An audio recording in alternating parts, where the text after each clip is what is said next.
Recently, the Texas state government has been gradually indifferent to the financial difficulties that Tesla is facing in the state. Even Tesla's CEO Elon Musk said, if Giga Texas does not continue to increase production, it's likely that this factory will have to close. Meanwhile, Senator Ted Cruz stated, "We will not let any company or political force affect the oil and gas industry of Texas in general and the United States in particular." It is clear that Senator Ted Cruz is trying to hinder the development of companies that are antagonistic to fossil fuels, including Tesla. But what exactly is his reasoning behind this? Let's find out in today's episode of Tesla Car World. Welcome back to the channel. Please show your support by subscribing and ringing the bell so you won't miss any of our interesting videos in the future. Now that we've gotten that out of the way, let's get started on today's episode. One of the main reasons is that Senator Cruz is one of those politicians who received the most money from fossil fuel companies. According to publicly available information, over the course of his career, Senator Cruz has received $3,770,950 from oil and gas interests, in which $109,974 comes from ExxonMobil alone, which is one of the world's largest publicly traded international oil and gas companies. In 2020, Senator Cruz was among the top 20 recipients of oil and gas money in the Senate. He was given $124,272 by the industry that year. Much more telling, however, is that in 2018, an election year for Mr. Cruz, he was the top recipient of oil and gas money in the Senate, receiving nearly $800,000 from the industry. Senator Cruz is one of the numerous Texan politicians to receive massive amounts of money to represent the oil and gas industry in Congress. Texas Governor Abbott has raked in an enormous $150 million in oil and gas donations over the past 6 years, more than any other U.S. governor. Additionally, Senator Cruz said the fossil fuel industry plays an important role in Texas' economy and other sectors.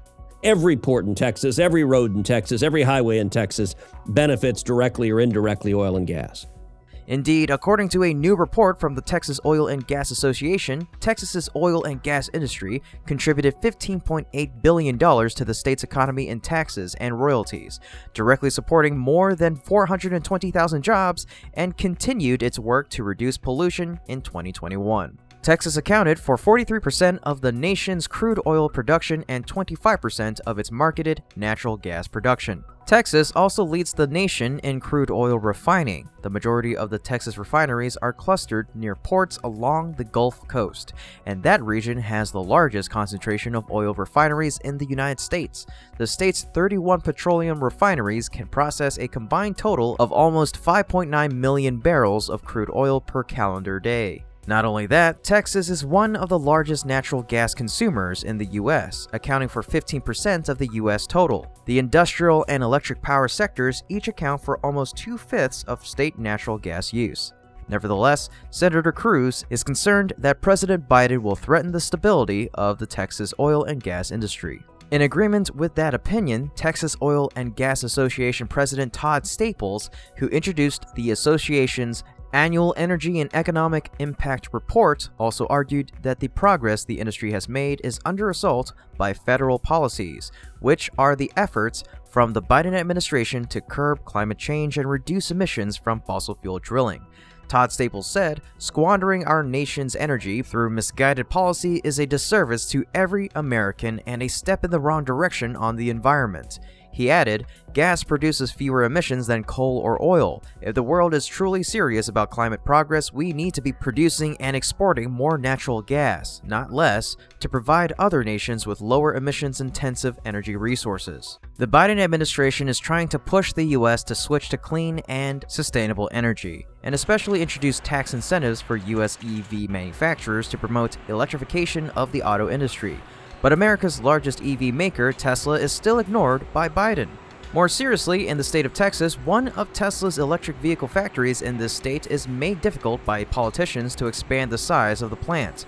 They even consider Giga Texas a thorn in their side. Senator Cruz warned that in the future, Tesla could dominate the Texas economy, putting fossil fuel energy companies at a disadvantage. Thus, Texas legislators have enacted several bills that are detrimental to EV companies like Tesla. Cruz sarcastically said that, What Biden said, buy a Tesla.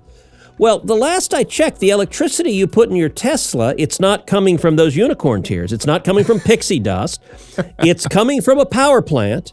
And those power plants, by and large, they're either burning coal or they're burning natural gas. Although Tesla is under pressure from the Texas government to expand its factory, the electric car maker has shown positive signs of increasing electric vehicle production recently. It appears that Tesla's Model Y production ramp in Gigafactory Texas is moving along well. As per recent reports, Tesla's newest electric vehicle production facility has reportedly ramped its output to thousands of vehicles per week. That's an impressive milestone, especially considering that the facility was just opened in April. As with Tesla's previous facilities like Giga Shanghai, however, the company's facilities could eventually become money printers once they ramp their vehicle production. This was certainly the case with Tesla's China factory, which eventually evolved into the company's primary vehicle export hub. A source reportedly familiar with the matter allegedly informed the fan blog that Giga Texas is now capable of producing at least 2,000 vehicles per week since the Model Y long range was offered to customers. Other sources reportedly indicated that Tesla was already making as many as 5,000 cars per week. While this is undoubtedly an extremely optimistic estimate, even a production rate of 2,000 vehicles per week is impressive for a facility that is as young as Gigafactory Texas. Tesla has been aiming to produce 10,000 vehicles per week at the factory by the end of the year. Aerial videos and photographs taken of the Gigafactory Texas complex do point to the facility being a hub of activity. As per an anonymous source provided by Giga Texas workers who have followed the construction of Giga Texas since its earliest days, they have observed a sharply increasing number of Model Ys being delivered from the factory. The construction of other facilities on the site, such as its battery plant, also seems to be ramping. Anywhere between 2,000 to 5,000 units of production capacity in a week will be incredible for Gigafactory Texas for just a few months after starting production. However, it depends on how sustainable that production capacity is going to be over the coming weeks and months. Anyways, that's it for today's episode. We sincerely thank you for watching and for all of your support of our channel. As always, if you enjoyed our video, please leave a like, share the video, subscribe to the channel, and ring that bell to stay up to date on exciting developments in the world of EVs. And be sure to leave a comment down below to tell us what you thought about today's content. Once again, we thank you so much. From all of us here, we hope to see you again next time. Until then, take care and be safe.